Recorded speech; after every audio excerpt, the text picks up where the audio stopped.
civilization with somebody else's babies. He then doubled down when the backlash began. He also attacked one of his critics, Univision anchor Jorge Ramos, and in doing so, managed to make another inflammatory remark. Here's what he told an Iowa radio host. Jorge Ramos' stock and trade is to identify and try and drive wedges between race and ethnicity, I should say, to be more correct. And when you start accentuating the differences, then you end up with people that are at each other's throats. And he's adding up Hispanics and blacks, and that he predicts will be in greater number than whites in America. I will predict the Hispanics and the blacks will be fighting each other before that happens. Oh, what exactly Congressman King meant by Hispanics and blacks will be fighting each other, we'll leave it to him to explain, but the remark has only thrown new fuel on the fire. Jorge Ramos, the target of his latest comment, joins me tonight. Jorge, first of all, I want to get your reaction to Congressman King's comments about you. What's your response, essentially saying you're trying to drive a wedge between race and ethnicity? The fact is that this country is changing. There's a demographic revolution. I call it the Latino wave, and it is not what I think. It is what is actually happening. The Census Bureau projected that in 2044, non-Hispanic whites will become a minority. It's not something that I want. It's not something that I desire. That's the way it is. Because the congressman says you're celebrating that white people are demographically becoming a majority-minority in this country.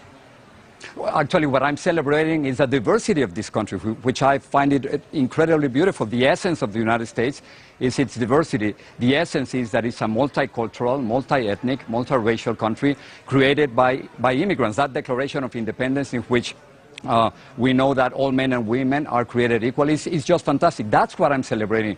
That is a diversity. What I'm concerned about is what he's saying, and that he might, with the support of the White House, or some people in the White House, he might want to make America white again. That's not the United States that I know. That's not the United States that I celebrate and love. You know, it's interesting, because when it comes to the congressman's original tweet that the U.S. can't restore its civilization with someone else's babies, somebody else's babies, he said, he's since kind of, he's standing by that, but amended it as well, saying, if you, quote, if you could go anywhere in the world and adopt these little babies and put them into households that were already assimilated into America, those babies will grow up as American as any other baby.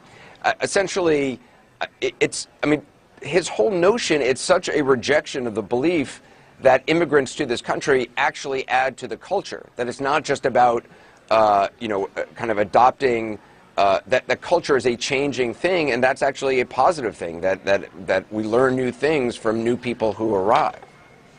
So what can you expect from a member of Congress that once compared immigrants to dogs, or who once proposed to electrify the walls between Mexico and the United States? That's exactly what he's saying. And whose babies is he talking about? The United States is already changing. Before doing this interview, I was checking the latest numbers. Right now, Anderson, all the babies being born in the United States, right now, more than half are minorities. Do you feel he is using sort of code words, code language? I mean, because his original tweet was in support of Geert Wilders in the Netherlands, who's obviously talking very much against Muslim immigration, wants to shut down mosques in the Netherlands. And those are code words. When he's using culture or civilization, he really means that he wants, again, America to be white again. He wants to take us back to 1965, when white non-Hispanics were about 80 or 85% of the population. That's not going to happen anymore. Everything changed after the Immigration Act of 1965. One of the things he had said last night, actually a tweet before his interview, was that he tweeted, "Make Western civilization great again." Again, it's that idea of Western civilization versus the rest of the world, basically. And also, let's just remember, this was never a white country from the beginning. There were Native Americans before the Pilgrims came here. Africans came to this country in the 17th century.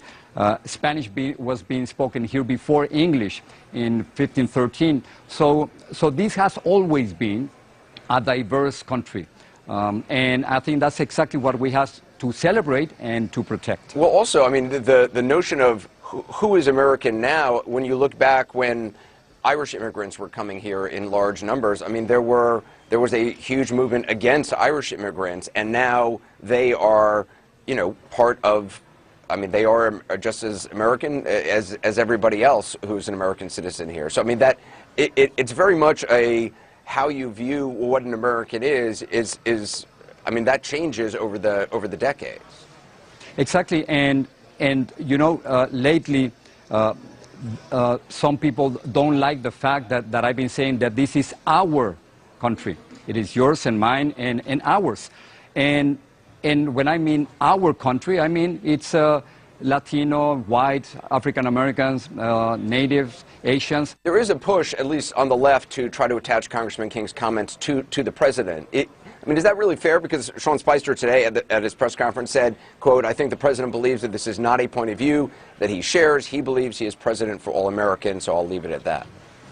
I want to hear him tomorrow. I think he's going to give an interview to Fox News tomorrow.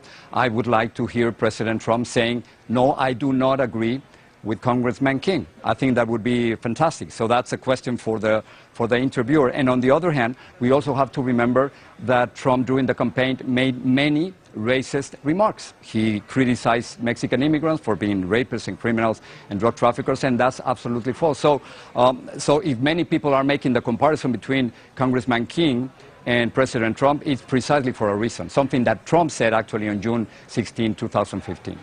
Jorge Ramos, always good to talk to you. Thank you.